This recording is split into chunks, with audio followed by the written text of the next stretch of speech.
தீபகற்ப மலேசியாவில் மின்சார கட்டண உயர்வு வணிக தரப்பினரை பாதிக்காது என்றும் 85 விழுக்காடு வீடுகளுக்கு தொடர்ந்து மானியம் வழங்கப்படும் என்றும் பிரதமர் டத்தோ ஸ்ரீ அன்வார் இப்ராஹிம் உறுதியளித்துள்ளார். 2025 அரையாண்டிலிருந்து அமல்படுத்தப்படும் எந்த மின்சார கட்டண உயர்வும் வணிகத்துறையை பாதிக்காது என அவர் தெரிவித்தார். மலேசிய சீன வணிக தொழில் சபை சம்மேளனம் ICCCIM நடத்திய சீன புத்தாண்டு கொண்டாட்டத்தில் உரையாற்றிய போது, குறைந்த வருமானம் பெறும் குடும்பங்கள் மின்சார கட்டண உயர்வால் பாதிக்கப்பட மாட்டார்கள் என்றார்.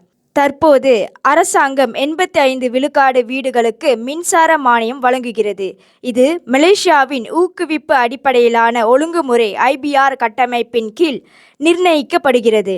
மேலும் அவை 3 ஆண்டுகளுக்கு ஒரு முறை மறுபரிசீலனை செய்யப்படும் என்று அவர் சொன்னார். மின்சார விநியோகத்திற்கான எரிபொருள் விலை அதிகரிப்பின் விளைவாக ஏற்படும் கூடுதல் உற்பத்தி செலவுகள் சமநிலையின்மை செலவு நிவாரணம் ICPT பொறிமுறையின் மூலம் வெளியிடப்படும் என்று பிரதமர் குறிப்பிட்டார். இந்தியர்களின் இதய குரல் மக்களோசை.